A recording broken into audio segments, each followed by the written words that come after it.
The conference room aboard the Zarian flagship Eternal Dominance was designed to intimidate. The ceiling stretched 15 meters high, covered in holographic displays showing thousands of conquered worlds.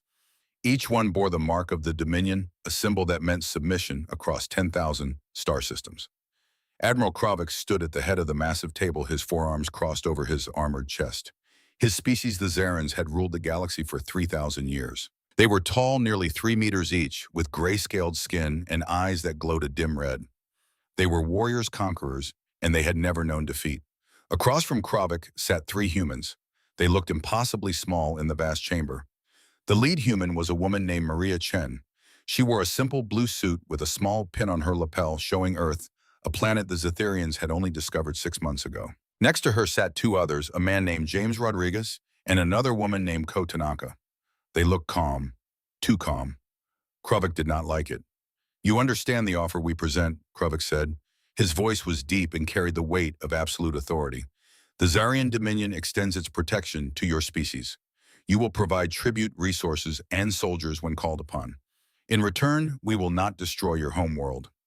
This is generous. Most species fight us first. They lose, then they submit. We are saving you that pain." Maria Chen looked at her 2 companions. Then she did something Kravik had never seen in 300 years of delivering ultimatums to primitive species. She smiled, not a small, nervous smile, a genuine, warm smile that reached her eyes. Then James Rodriguez made a sound, a short burst of air from his mouth, a laugh. Ko Tanaka covered her mouth with her hand, but her shoulders shook. Kravik's red eyes narrowed. "You find something amusing about your civilization's destruction?" "No." "No," Maria said, composing herself, but still smiling. "I'm sorry, Admiral. It's just that you sound exactly like the Mongols or the Romans or the British Empire or about a dozen other groups from our history who said the same thing." She folded her hands on the table. "They were all very confident too." "Those are names of your conquered peoples," Kravik asked. "They submitted to stronger powers, as is natural." "As you will." "Actually," James said, leaning back in his chair, "they were the conquerors, or at least they tried to be.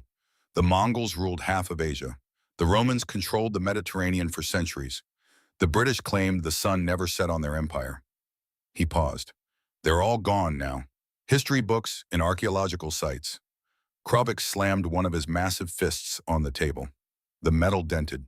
"You compare our eternal dominion to your primitive tribes. We have ruled the galaxy since before your species learned to use fire. We have weapons that crack planets' fleets, that blot out stars." "We know," Maria said gently. "We've been watching you for about 40 years now. Your sensor technology is pretty good, but it's not perfect. We've had stealth probes in your territory since Twin 43. We know how many ships you have, what your weapons can do, and how you organize your command structure." She pulled out a small tablet. "We also know that you've been having supply problems in the Outer Rim sectors. The species you conquered there keeps sabotaging your logistics chains. Must be frustrating." The room fell silent. Kravik's officers, standing at attention along the walls, exchanged glances. One of them, a younger officer named Vexil, stepped forward. "Admiral, they are lying. Our security is absolute. No primitive species could infiltrate our territory." Asterisk could not.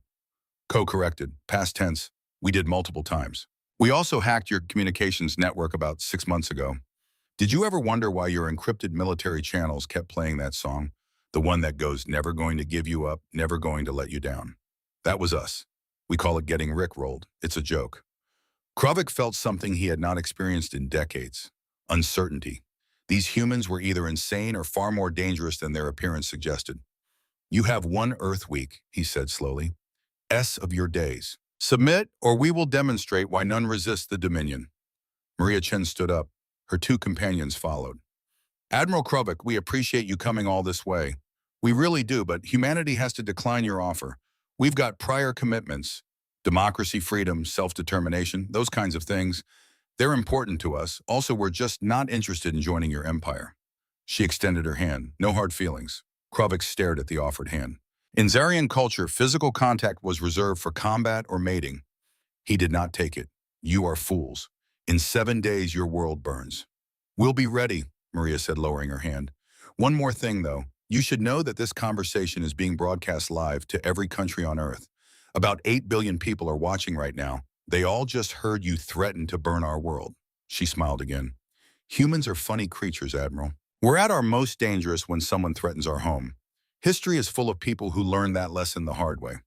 The three humans turned and walked toward the transport pad that would beam them back to their shuttle. As they disappeared in columns of light, Krovik's second officer approached. "Admiral, your orders. Begin preparations," Krovik said. "We will make an example of these humans. The other vassal species are watching. If we show weakness, we invite rebellion." He looked at the spot where the humans had stood. "But increase intelligence gathering. I want to know everything about Earth's military capabilities." Everything. On Earth, Maria Chen materialized in the transport hub beneath Geneva. Waiting for her was General Sarah Mitchell, head of the United Earth Defense Force. "How did it go?" Mitchell asked. "Exactly as we predicted," Maria said. "He gave us 1 week. He's arrogant, overconfident, and completely convinced we're primitive." "Perfect." She walked toward the elevator with Mitchell beside her. "Is everything in position?" "The fleets are ready," Mitchell confirmed. "Defense platforms are online. Ground-based railguns are charged. Every major city has bunkers ready for civilians. And the moon batteries are armed," she smiled grimly. "We've been preparing for this for 40 years, ever since we detected their empire. If they come, they're in for a surprise." "They'll come," James said, following behind them. "Krovik's type always does. They can't imagine losing because they never have." Above Earth in high orbit, thousands of satellites adjusted their positions. They looked like commercial communications equipment or scientific instruments. They were not. Each one was a weapons platform carefully disguised and patiently waiting. On the moon, massive electromagnetic launchers sat in craters, their barrels pointed at the sky. In the asteroid belt, mining stations that were not quite mining stations locked onto predetermined coordinates. Mars Colony activated defense shields that had been secretly installed over decades. In military command centers across Earth, soldiers reviewed their orders. Many of them were nervous, some were scared, but most shared a common trait that humanity had carried since the first human looked up at the stars and wondered what was out there. They were stubborn. Tell a human something is impossible, and they will find a way to do it anyway. Tell a human to surrender, and they will fight twice as hard. Admiral Krovik did not understand this about humans yet. He would learn. Back on the Eternal Dominance, Krovik reviewed the intelligence reports on Earth. The planet had approximately 8 billion inhabitants. Their technology was primitive by Dominion standards. They had barely left their own star system. Their largest weapons were fusion bombs that could destroy cities. Against planet crackers that could shatter entire worlds. Such weapons were toys. "They have no chance," Vextel said, reading the same reports. Why did they refuse? Why did they laugh? Madness, Krovik decided, or ignorance. Perhaps both.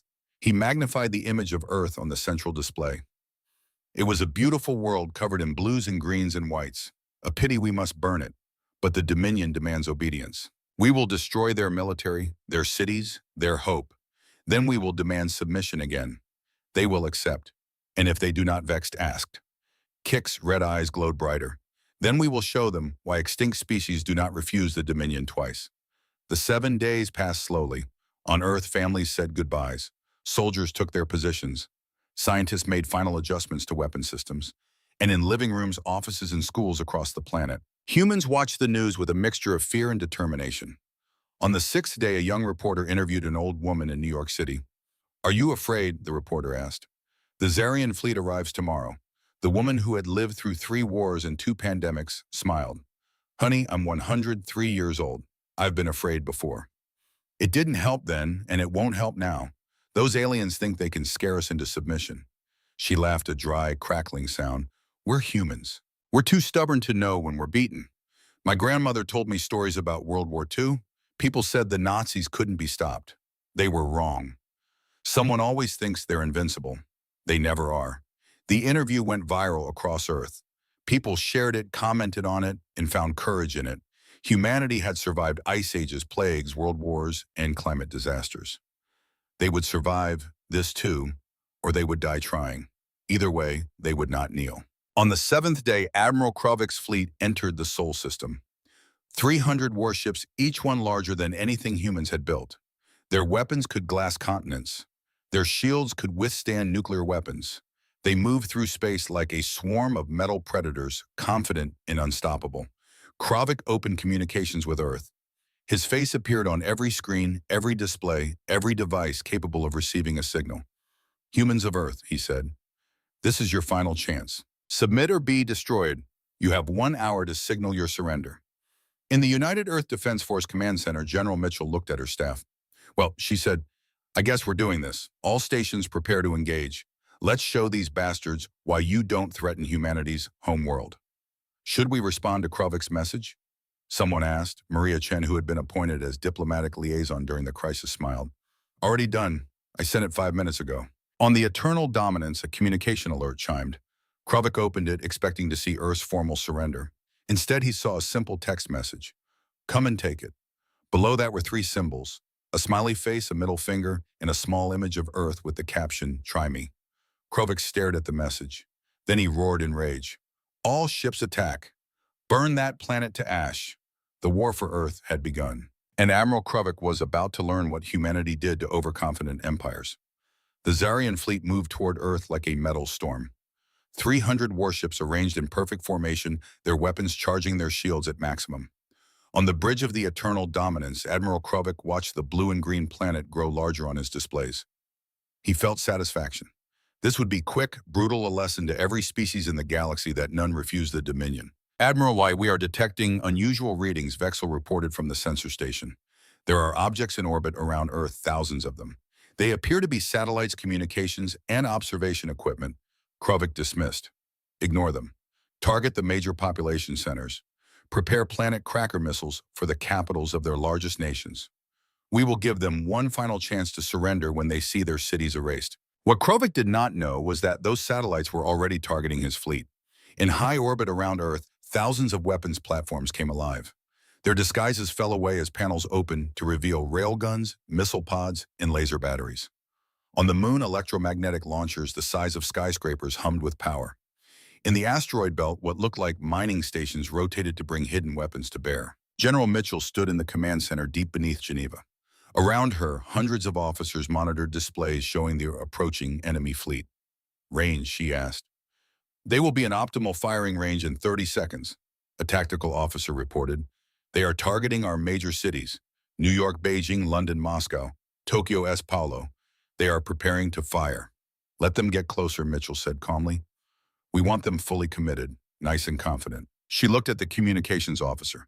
Put me on all channels, including theirs. The officer nodded. A light turned green. Mitchell spoke and her voice was transmitted to every human military unit and every Zarian ship simultaneously. All defense forces, this is General Mitchell. You have trained for this moment. You know your duty. You are defending your home, your families, your species. Today we show the galaxy what happens when you threaten Earth. Fire at will. Then she did something that confused the Zarians listening. She said, DJ, play our song. Across all communication channels, including the military frequencies the Zarian fleet was using, music suddenly blared. It was a song from Earth's past, from a war fought centuries before. The lyrics talked about not being fortunate sons, about flags and fighting. The music was loud, aggressive, and completely inappropriate for a space battle. The Zarians had never heard anything like it. What is this noise? Krovik demanded. Block their transmissions. We cannot, Admiral, the communications officer said frantically, working his controls. They are broadcasting on every frequency. They have overridden our systems. Now there is different music. It is very loud and contains much screaming. The song had changed. Now it was heavy metal, a genre of music that seemed designed to be played at maximum volume during combat. The guitars were aggressive. The drums pounded like weapons fire. And the vocals were raw and defiant. Then Earth struck.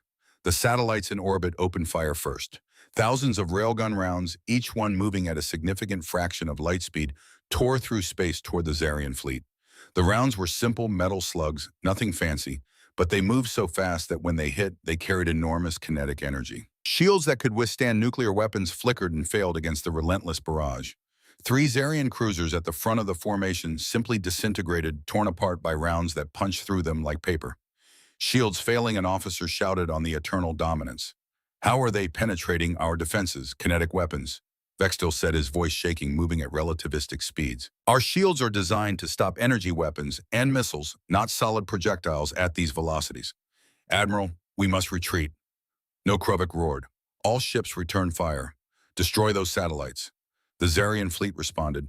Energy beams and missiles launched toward Earth, but the satellites were small, numerous, and moving. Most shots missed. Those that hit destroyed satellites, but there were thousands of them, and they kept firing. More importantly, the satellites were not Earth's only defense. From the moon came something the Zetherians had never encountered. The massive electromagnetic launchers fired, and projectiles the size of small spacecraft accelerated to incredible speeds. These were not simple slugs. These were guided kinetic kill vehicles, smart weapons that could adjust their trajectory. 6 of them struck 6 different Zarian battleships. The impacts were catastrophic. Each projectile hit with the force of a tactical nuclear weapon, but there was no radiation, no electromagnetic pulse, just pure devastating kinetic energy. "We have lost the Dreadnoughts' fist of dominion and eternal wrath," someone reported.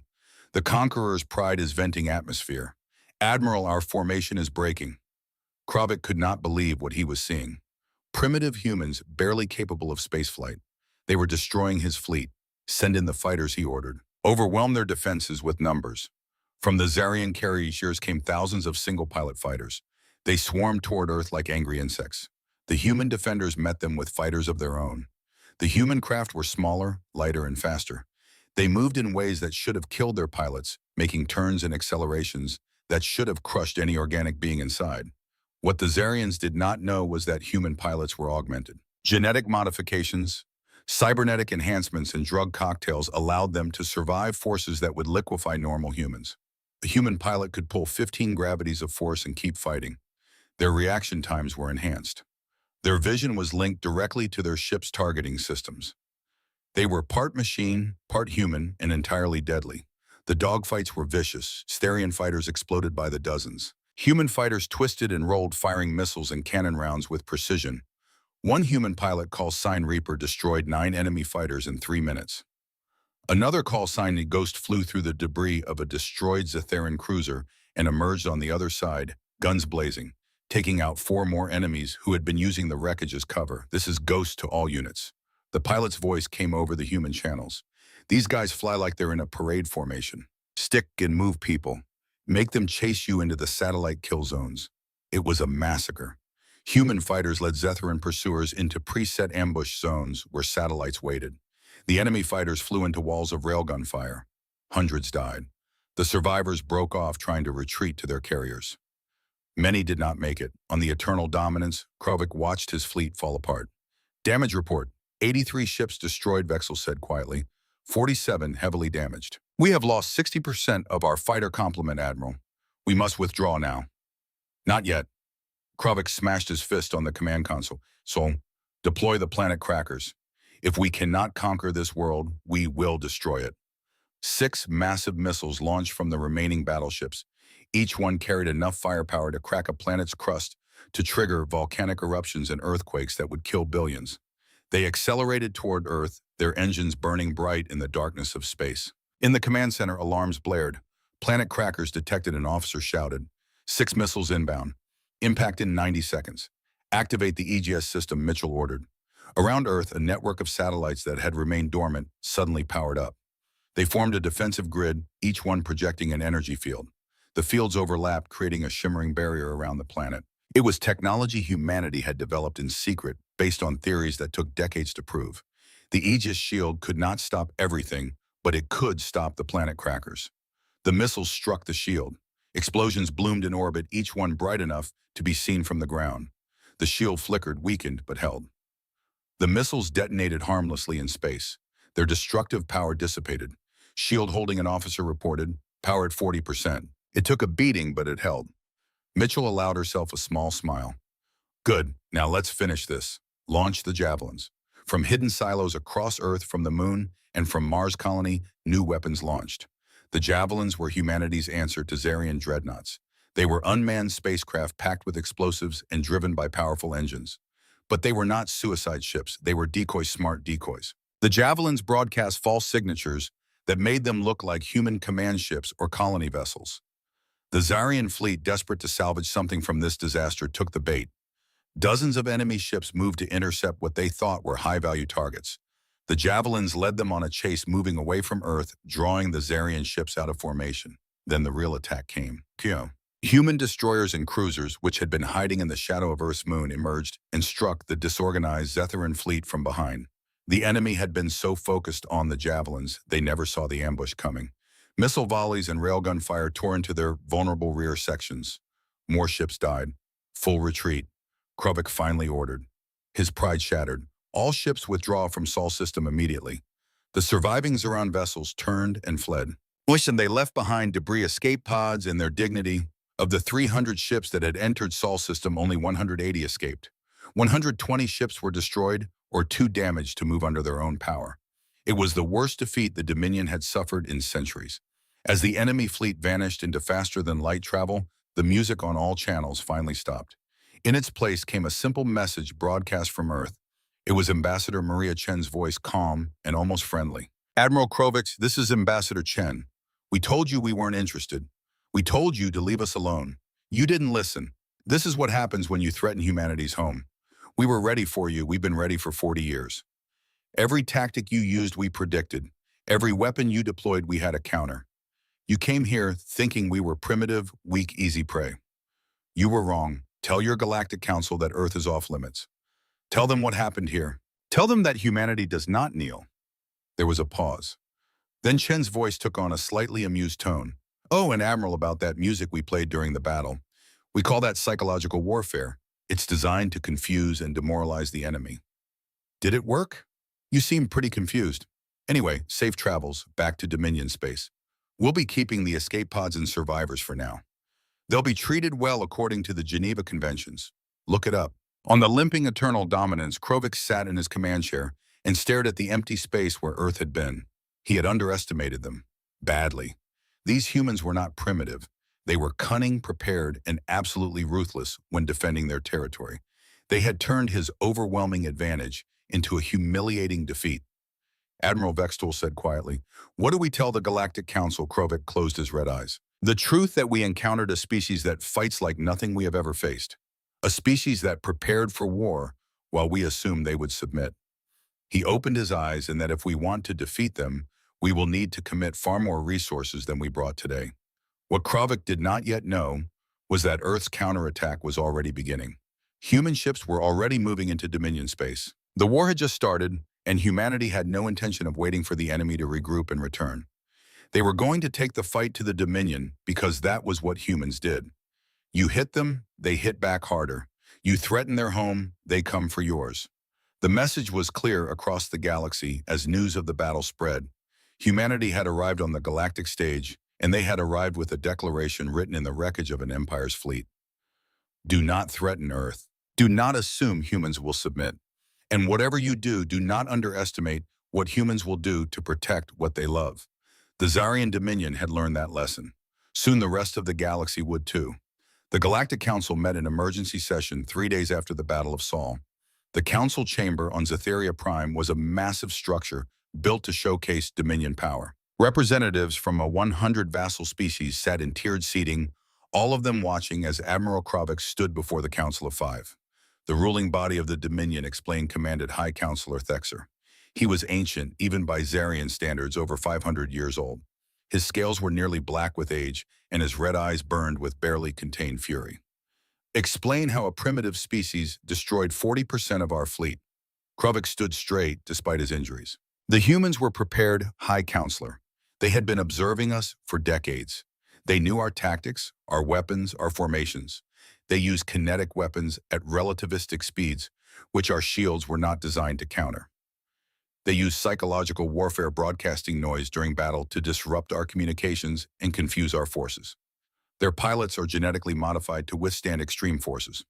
Their ships are smaller, but faster and more maneuverable than ours. Excuses. Thexor spat. You had 300 ships. You should have been able to glass their planet before they could mount a defense. They had orbital weapons platforms disguised as satellites. Krovik continued, thousands of them. They had mass drivers on their moon that could accelerate projectiles to incredible speeds. They had a planetary shield we did not know existed. High Counselor, these humans are not primitive. They are dangerous. Thexer leaned forward. Then we will send more ships. 3,000. 30,000 if necessary. We will crush them. With respect, High Counselor, said a voice from the council seating. It belonged to a member of the Phylixian species, a race of feline-like beings conquered 2 centuries prior. Might it be wiser to negotiate? If the humans are as capable as Admiral Krovik suggests, perhaps peace would serve the Dominion better than continued war. Peace, Dexter's voice was cold. The Dominion does not negotiate with species that refuse submission. We conquer or we destroy. There is no third option. He turned back to Kravik. You have one chance to redeem yourself, Admiral. Take command of our border fleets. Fortify our territory against any human response. They may have won one battle, but they cannot possibly challenge our entire empire. Kravik saluted and left the chamber.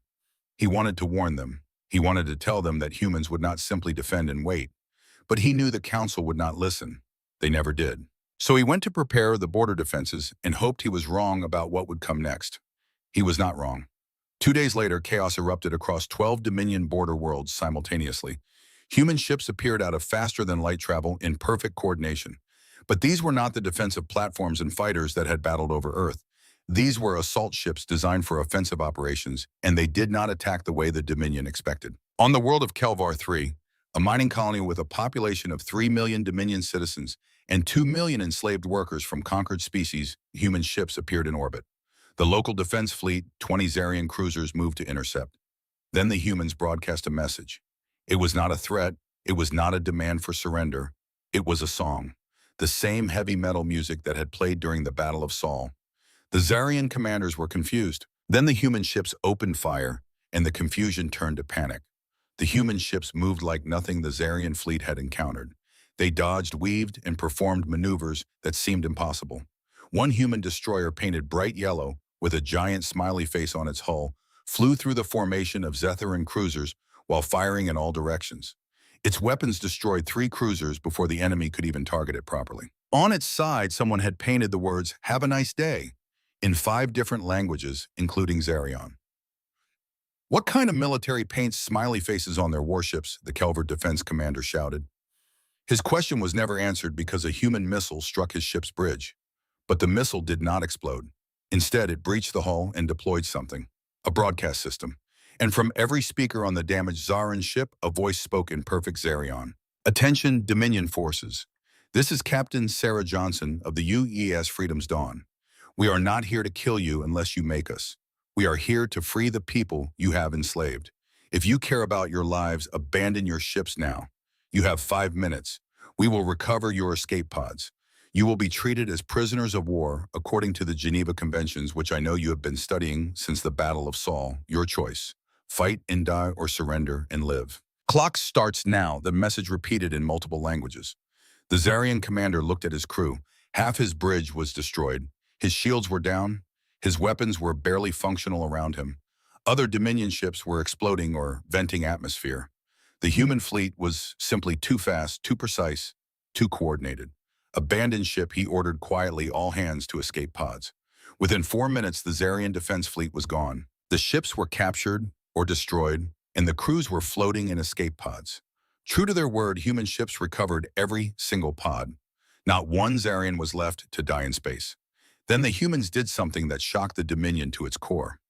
They hacked the planetary communication network and broadcast a message to everyone on Kelvar 3. The message was from Ambassador Maria Chen. People of Kelvar 3, she said, her image appearing on every screen. Humanity offers you a choice. The Zarian Dominion has ruled you through fear and force. They have taken your freedom, your resources, and your dignity. We are here to give you a different option. Freedom, independence, the right to rule yourselves. We are not here to conquer you. We are here to break your chains. Then the message changed. Documents appeared on screens. Financial records showing how the Dominion diverted resources from Kelvar 3 to the core worlds. Communications between Dominion officials discussing the population as cattle and resources to be exploited. Orders to suppress any signs of resistance with extreme violence. Evidence of corruption at every level of the Dominion administration.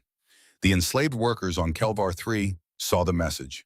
They saw the proof of what they had always suspected, and they acted. Across the planet, uprisings began. The Dominion garrison, already demoralized by the destruction of their fleet, found themselves facing millions of angry people who had nothing left to lose. Many Dominion troops surrendered immediately. Some tried to fight and were overwhelmed. Within 12 hours, Kelvar 3 was free. The Dominion flag was torn down and burned.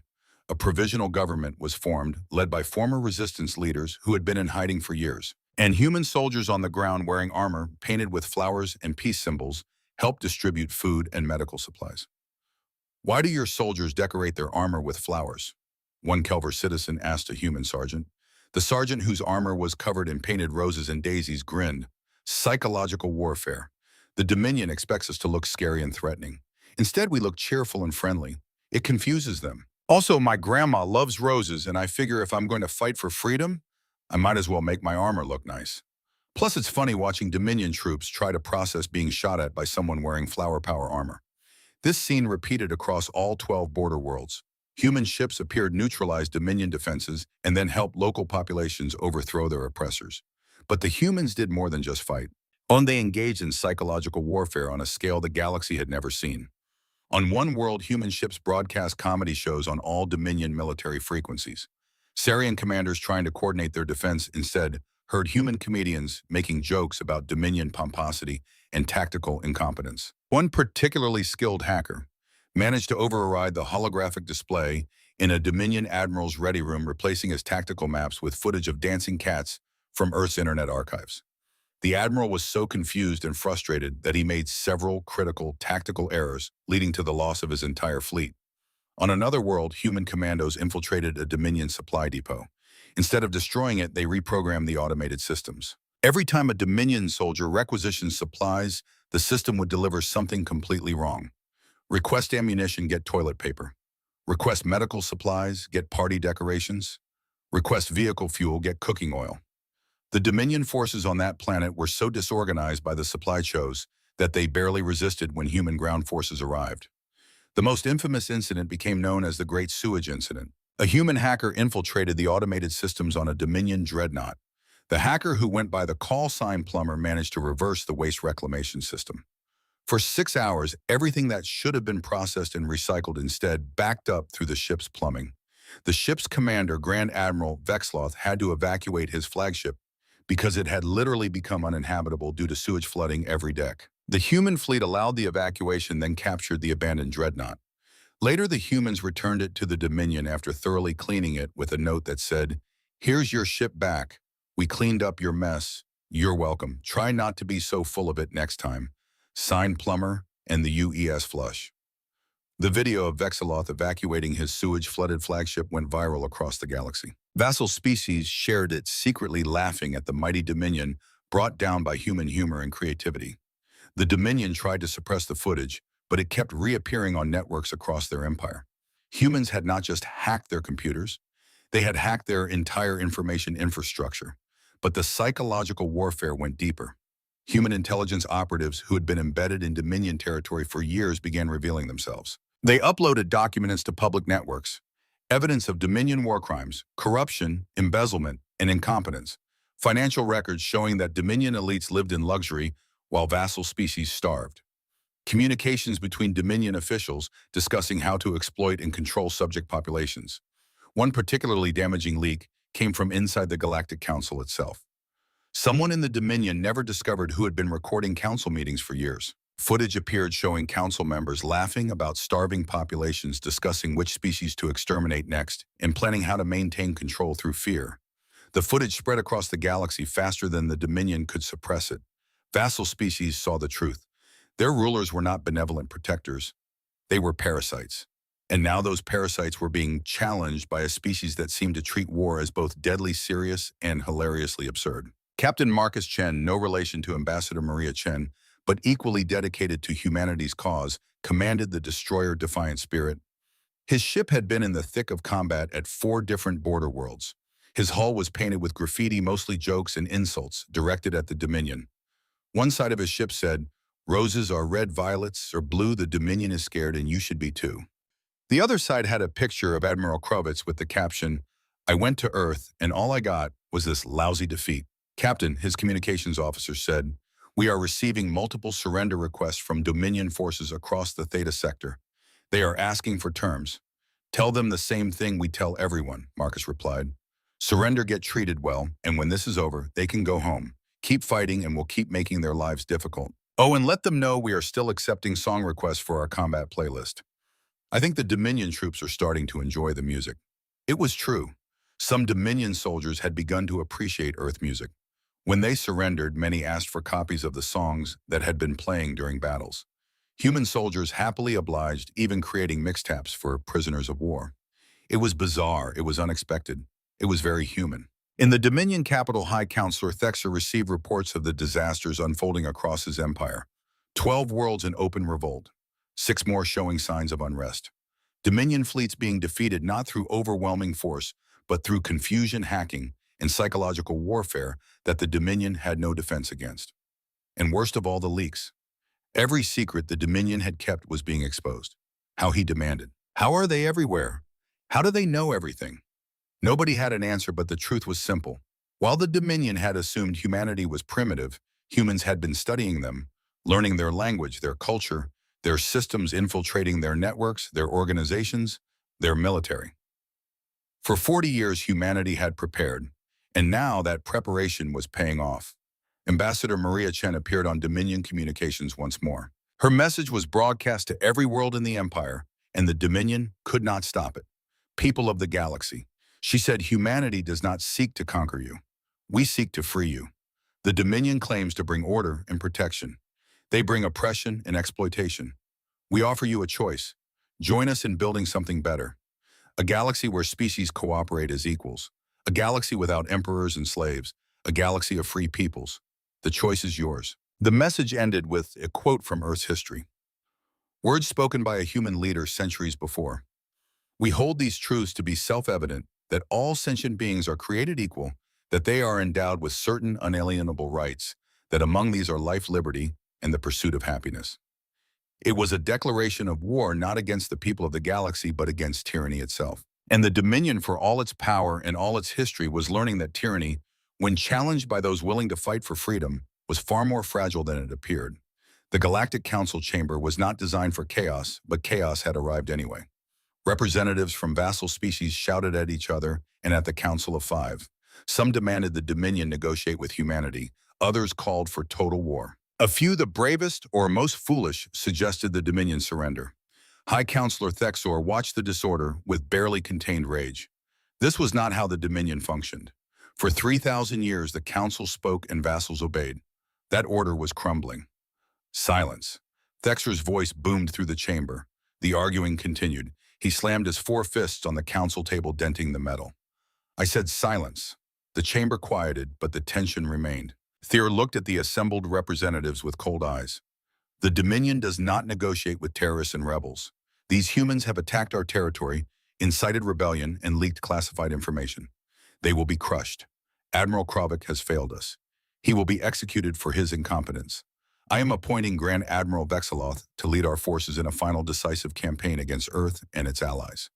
From the back of the chamber, a Felixian representative stood. Her name was Tisera, and she had represented her species for 30 years. She was old, tired, and no longer afraid of the Dominion. High Counselor, with respect, Admiral Krovic did not fail because of incompetence. He failed because the humans are superior warriors who prepared for this conflict while we grew complacent. Executing him will not change that, and appointing Vexeloth, whose flagship was disabled by its own plumbing, does not inspire confidence. Laughter rippled through the chamber. Dominion guards moved toward Tisera, but Thexor held up a hand to stop them. You dare mock the Dominion. I dare speak truth, Tisera replied. Something this council has not heard in centuries. The humans have exposed what we all knew, but we're too afraid to say. The Dominion is corrupt, cruel, and built on a foundation of fear. That foundation is cracking. 17 worlds are now in open rebellion. 6 more have declared neutrality. Our vassal fleets are deserting. Some are even joining the humans. The Dominion is collapsing, and executing admirals or sending more ships will not stop it. Treason, Thea said quietly. You speak treason to Sarah. I speak truth. There is a difference. She looked around the chamber at the other representatives. Many avoided her gaze, but some met her eyes and nodded. How many of us have lost family to Dominion and oppression? How many of us have watched our people suffer while the Dominion elite live in luxury? The humans did not create our resentment. They simply gave us hope that change is possible. Thexor gestured, and guards seized Tisera. Take her to the detention center. She will be tried for treason and executed. He looked at the other representatives. Let her fate remind you of the cost of defiance. This council is adjourned. We will reconvene when I have decided our next course of action. The representatives filed out, but the mood was different than when they arrived. Some looked frightened. Others looked thoughtful. A few looked angry. The Dominion's absolute control was slipping, and everyone could feel it. In his private chamber, Thexer met with his most trusted military commanders. Vexloth was there, recently promoted despite his humiliation. Also present was General Crixtal, head of Dominion Ground Forces, and Admiral Jevkor, commander of the Home Fleet. They were the Dominion's finest military minds, and they all looked worried. The situation is worse than we have admitted publicly. Thexer said 23 worlds are now in rebellion. Human ships are appearing across our territory. Our communication networks are compromised. Our intelligence services report that humans have infiltrated every level of our government and military. Some may be in this room. The commanders exchanged glances. How is that possible? Vexloth asked. Humans look nothing like us. They are smaller, weaker, with those strange hair follicles and forward-facing eyes. How could they infiltrate us, disguised as Shevkor suggested advanced holographic technology, or perhaps they recruited members of vassal species to work for them? It does not matter how Vexer snapped. What matters is that we are fighting an enemy we do not understand. An enemy that does not fight according to any rules we know. They mock us. They humiliate us. They turn our own people against us. We need a solution, something that will break human morale and show the vassal species that rebellion is futile. We could deploy the planet crackers on rebellious worlds, Cricus suggested. Destroy a few major population centers. Make an example. The humans claim to care about innocent life. Let them watch billions die because of their interference. That would only drive more species into rebellion. Vexloth countered, if we start cracking planets, we prove everything the humans have said about us. We become monsters in the eyes of the entire galaxy. We already are monsters, a voice said from the Kamer's entrance. Everyone turned. Standing there was a human, a woman in a simple black suit with a small device in her hand. She smiled pleasantly. Hello, High Counselor. My name is Agent Sarah Kim. I work for Earth Intelligence Services. I have been on Zarya Prime for 3 years now. I was an assistant to your cultural minister. Nice guy, by the way. I'm terrible at noticing when his assistant was copying files. Guards rushed toward her, but she pressed a button on her device. Every screen in the chamber activated, showing recordings. Vexnor's private conversations planning sessions, where he discussed exterminating troublesome vassal species, financial records showing embezzlement on a massive scale, communications with crime lords and slavers, evidence of every crime the Dominion had tried to hide. I have already uploaded all of this to public networks, Kim said calmly as guards grabbed her. By now, every person in the Dominion has access to these files. Your secrets are out, High Counselor. The galaxy knows exactly what kind of leader you are. Dexter's red eyes blazed with fury. Kill her slowly, Kim smiled. You can kill me, that's fine. I accepted that risk when I took this assignment. But it will not matter. There are 50 other agents like me scattered across your empire. We have all uploaded similar evidence. Your government, your military, your entire system is exposed. The people know the truth now. You cannot put that knowledge back in the box. We will find them all.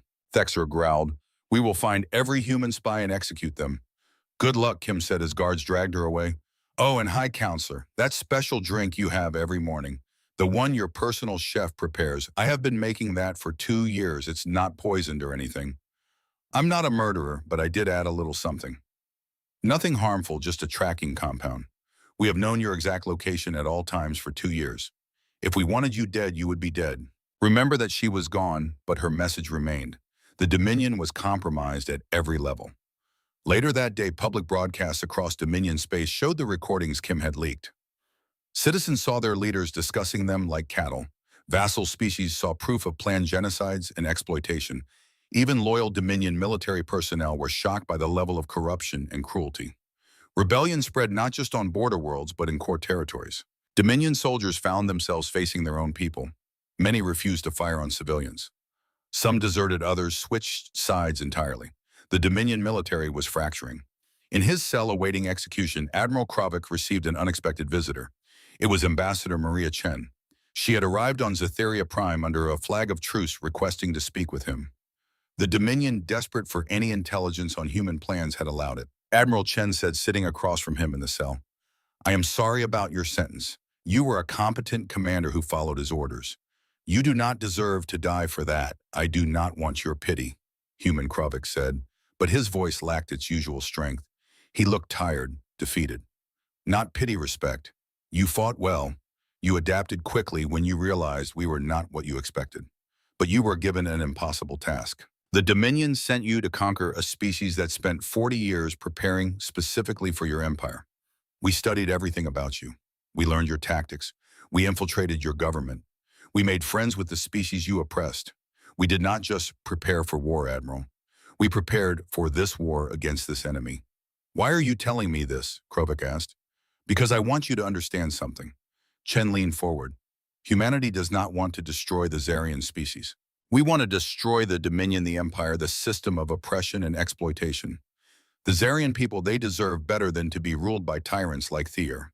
And when this is over, when the Dominion falls, we will need people like you. People who understand military discipline and honor, but are not so blinded by ideology that they cannot see when their leaders are wrong. You think I would betray my people? Krovik's eyes flashed with anger.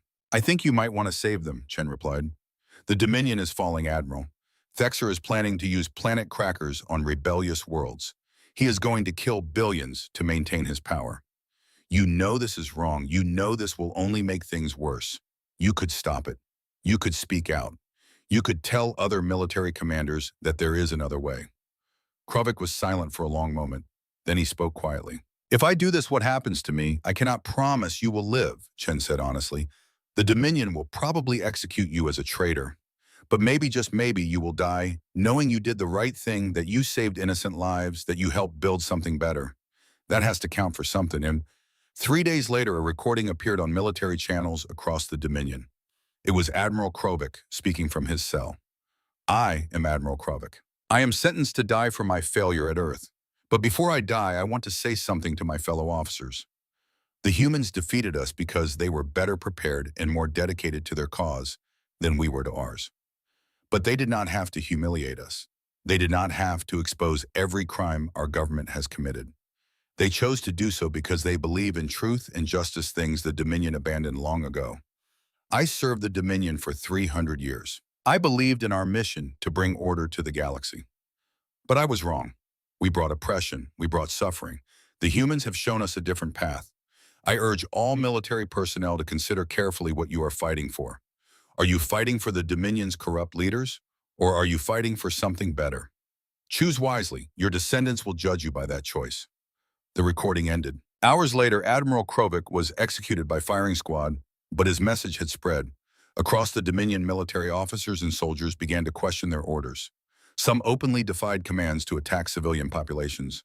Others contacted human forces to negotiate local truce. A few entire fleets declared neutrality and withdrew to remote systems to wait out the conflict. The Dominion was eating itself from the inside. And High Counselor Thichnor, watching his empire crumble around him, made a desperate decision. He would deploy every weapon the Dominion possessed. Planet crackers, biological weapons, weapons banned by galactic conventions. He would burn entire worlds if necessary. If the Dominion was going to fall, it would take half the galaxy with it. He called his remaining loyal commanders. Prepare the final option, he ordered.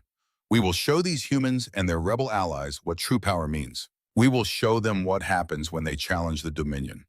But what Thexor did not know was that his communications were being monitored. Every order he gave was being recorded and transmitted to human intelligence. And humanity was preparing its response. The game was not over. The final moves were about to be played. And when the dust settled, the galaxy would be forever changed. High Counselor Thexenor stood before the massive display in his war room. The holographic map showed the Dominion's territory in red, with areas of rebellion marked in yellow and human-controlled zones in blue. There was far too much yellow and blue. The red was shrinking day by day. His empire, built over 3,000 years, was collapsing in a matter of months. Status of the final option, he demanded. Grand Admiral Vexeloth consulted his datapad. 20 planet cracker missiles are armed and ready. 10 biological weapon payloads are prepared. We have selected target worlds for maximum psychological impact. Heavily populated worlds in the core of rebellious sectors. When they see entire planets die, the rebels will surrender or face the same fate. No, said a voice from the doorway. Everyone turned. Standing there was Admiral Jevor, commander of the Home Fleet. Behind him stood dozens of officers and soldiers, all armed.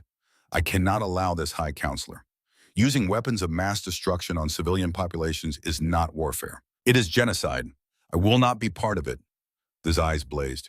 You dare commit mutiny in the midst of war? I dare prevent the slaughter of billions of innocent people. Jevor replied, High Counselor, I have served the Dominion my entire life. I believed we brought order to chaos, but Admiral Kravik was right. We brought oppression. And now, rather than accept defeat with honor, you want to commit atrocities that will make us monsters in the eyes of history.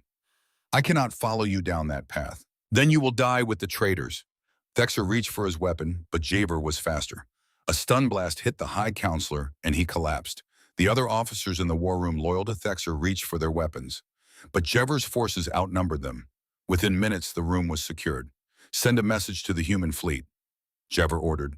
Tell them that the Dominion Council is under arrest. Tell them we are prepared to negotiate a surrender. In space above Zetheria Prime, the human fleet waited. They had arrived 3 days ago not with weapons firing, but with a simple message. Evacuate all civilian populations from the planet. We are coming for your government, not your people. You have 72 hours. True to their word, human ships had not fired a single shot at the planet. They had simply waited while billions of Zarian civilians evacuated to orbital stations and transport ships. The Dominion had expected an attack, had prepared defenses, had positioned their remaining fleet to protect the capital. But the attack never came. The humans just waited. Now, with the message from Jevcor received, Ambassador Maria Chen stood on the bridge of the UES Unity. The flagship of humanity's expeditionary force was not the largest ship, not the most heavily armed, but it was the most important because it represented humanity's goal, not conquest unity. Admiral Jevcor is requesting permission to come aboard, the communications officer reported. He says he is prepared to discuss terms of surrender. Grant it, Chen said, and make sure he is treated with respect. He just saved billions of lives. That deserves recognition. An hour later, Jever stood in the conference room of the Unity. Across from him sat Ambassador Chen, General Mitchell, and several human military officers. The Zetherian admiral looked exhausted. He was a warrior who had just committed the ultimate act of treason by his culture's standards. But he stood straight, dignified, despite his circumstances. Ambassador Chen, he began, I am prepared to offer the unconditional surrender of Dominion forces. High Counselor Thexer and the Council of Five are under arrest. They will be turned over to you for trial. In return, I ask only that you show mercy to the Zethran people. We are not all monsters despite what our government has done. Admiral Chen said gently, we never thought you were all monsters. If we did, we would not have spent 40 years trying to understand your culture, your people, your hopes and fears. We studied you because we wanted to find a way to defeat your government without destroying your civilization. Sit down, please. Let's discuss how we move forward. Jever sat somewhat surprised by the human's tone. In Dominion culture, surrender meant humiliation, but Chen spoke as if they were colleagues solving a problem together. The terms are simple, Chen continued. All vassal species will be granted immediate independence. All Dominion military forces will disarm. High Counselor Thexer and any other leaders responsible for war crimes will stand trial before a galactic tribunal. The Zarian people will not be punished for the crimes of their leaders. And once these terms are met, we will offer something you might find surprising. We will invite the Zarian people to join the Galactic Cooperative as equal members. Jever stared at her. Equal members, after everything we have done, yes, Mitchell said, because the Zarian people are not responsible for the actions of tyrants. You were born into this system. You were taught it was right, but you are capable of change. Admiral Kravik proved that. You proved it today by stopping Thexer from committing genocide. That shows us that Zetherians can be better than their government was. What is this Galactic Cooperative, Javor asked. A voluntary alliance of free species, Chen explained. No emperors, no vessels, just partners working together for mutual benefit. Every species has equal representation. Decisions are made democratically. And yes, we know it will be messy and complicated and sometimes frustrating. Democracy usually is, but it is better than tyranny. Over the next 3 weeks, the Dominion formally surrendered. Fleets were disarmed. Weapons of mass destruction were dismantled under human supervision. Vassal species celebrated their freedom. And on Zaria Prime, the trials began. The courtroom was located in the former Galactic Council chamber, but the room had been redesigned. The tiered seating where vassal representatives had been forced to watch Dominion pronouncements was now filled with judges and representatives from dozens of species. At the center, where the Council of Five had once sat in positions of power, were simple chairs for the accused. High Counselor Thexor sat in one of those chairs, his hands bound. Beside him sat the other 4 council members and various military commanders accused of war crimes. The head judge was a Felixian named Koresh, whose family had been killed by Dominion forces years ago. Many had questioned whether he could be impartial, but he had insisted he could separate personal pain from judicial duty. The trial lasted 4 months. Evidence was presented, witnesses testified, the accused were given lawyers and allowed to present defenses. It was not the quick, brutal justice the Dominion had practiced. It was slow, careful, and fair. Even Thier, who had expected to be executed immediately, was surprised by the thoroughness of the process. In the end, the verdicts came. Thier was found guilty of genocide, war crimes, and crimes against sentient beings. He was sentenced to life imprisonment without possibility of parole. The other council members received similar sentences. Some military commanders were found guilty and imprisoned. Others were acquitted when evidence showed they had followed orders without knowledge of their illegality. After the sentencing, Ambassador Chen visited Thiexnor in his cell.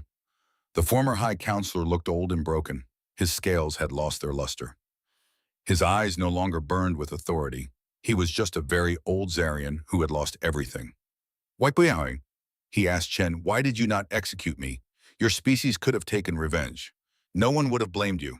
"Because killing you would not undo the harm you caused," Chen replied. "And because we want to show the galaxy that justice is not the same as vengeance. You will spend the rest of your life in prison thinking about what you did. Maybe you will never understand why you were wrong. Maybe you will die angry and unrepentant. But future generations will look at your trial and see that even the worst criminals deserve due process. That is the kind of galaxy we want to build." "Your species is strange," Thexer said. "You fight with jokes and music. You show mercy to enemies. You offer equality to those you have defeated. I do not understand you. That is because you were taught to see the universe in terms of power and submission." Chen said, "Strong versus weak, conqueror versus conquered. But humans learned something over our long, bloody history. We learned that strength without compassion is just cruelty. We learned that the strongest societies are not the ones ruled by force, but the ones built on cooperation and mutual respect. We learned that when you meet someone different, your first instinct should not be to dominate them, but to understand them." She stood to leave, then paused. "You know what the funny thing is, High Counselor?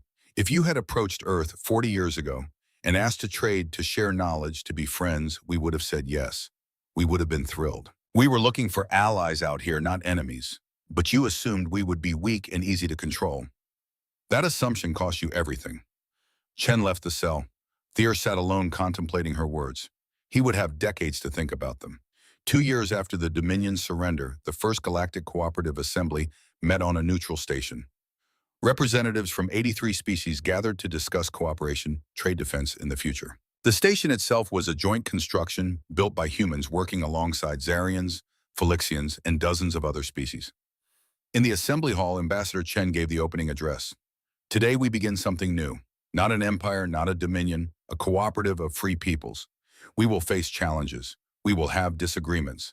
Some days we will wonder if this whole democratic process is worth the frustration. But it is worth it because every species here has a voice. Every person matters, and together we are building a galaxy where no one kneels and everyone stands as equals." The applause was deafening. Not because everyone agreed on everything, but because they agreed on the most important thing. They were free, and they would stay that way. On a rebuilt border world called Kelvar, a school opened. Human children and Zetherian children sat in the same classroom. The teacher was a Felixian named Tessera's granddaughter, carrying on her grandmother's legacy of speaking truth. She taught history, including the uncomfortable history of the Dominion. But she also taught hope, how enemies became friends, how broken societies could heal. At a training facility on Mars, human Marines trained alongside former Dominion soldiers. The training was tough, professional, and occasionally interrupted by the humans teaching their Zarian counterparts about Earth music, humor, and the art of psychological warfare. "So you actually paint flowers on your armor?" a young Zarian soldier asked. "Absolutely," replied a human sergeant, whose armor was covered in painted sunflowers.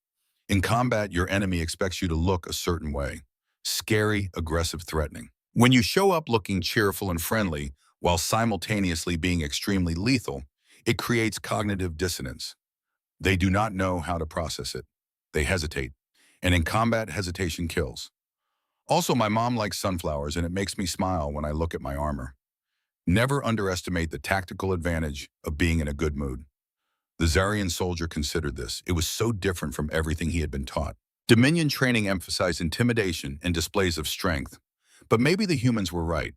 Maybe there was strength in unexpected kindness, in humor during darkness, in refusing to let your enemies define how you fought in a small apartment on Earth.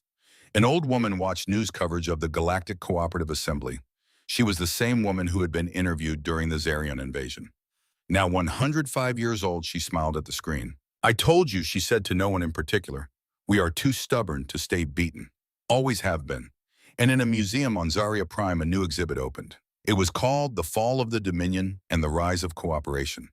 It showed the full history, including the Dominion's crimes. It did not shy away from the terrible things the Zarian government had done, but it also showed the resistance. The Zarians like Jevor, who chose conscience over orders. The Admiral Kroviks, who learned and grew even in defeat. The ordinary citizens who, when given the chance, chose peace over empire.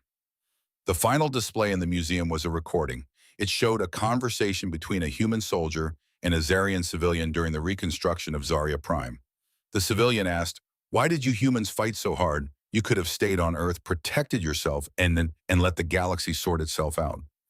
The human soldier thought for a moment, then smiled. "Because we've learned something over our history. When you see injustice and do nothing, you become part of the problem. When you see people suffering and you have the power to help, you have the responsibility to act. We could have hidden on Earth. We could have built walls and hoped the Dominion left us alone. But that's not who we are. We're humans. We're curious, stubborn, compassionate, and sometimes too brave for our own good. When we saw what the Dominion was doing, we decided to do something about it. Was it risky? Absolutely. Could we have lost? Definitely. But we won. And now look at what we're building together. That's worth fighting for." The recording ended with the Zarian civilian and human soldiers shaking hands, then walking together through a reconstructed city where children of a dozen species played in parks where battlefields had once been. Ambassador Maria Chen, now retired from active diplomacy, but serving as an advisor to the cooperative, stood in that museum one day. A young Zarian student approached her. "Ambassador Chen, I am writing a report about the war. Can I ask you something?" "Of course," Chen replied. "Why did humans laugh when the Dominion threatened them?" "My teachers say it was psychological warfare, but I want to understand." Chen smiled. "We laughed for several reasons. First, yes, it was psychological warfare. We wanted to show we were not afraid. Second, we had been studying the Dominion for 40 years. We knew your empire. Admiral Krovik's speech was almost word for word what we expected. It was like watching a performance we had seen before. Third, and most importantly, we laughed because threatening to destroy humanity's homeworld, that is the fastest way to ensure humanity fights with everything they have. And throughout our history, the most dangerous humans have always been the ones defending their home.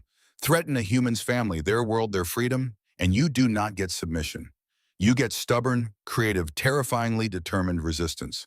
So when Krovik made his threats, we laughed because we knew something he did not.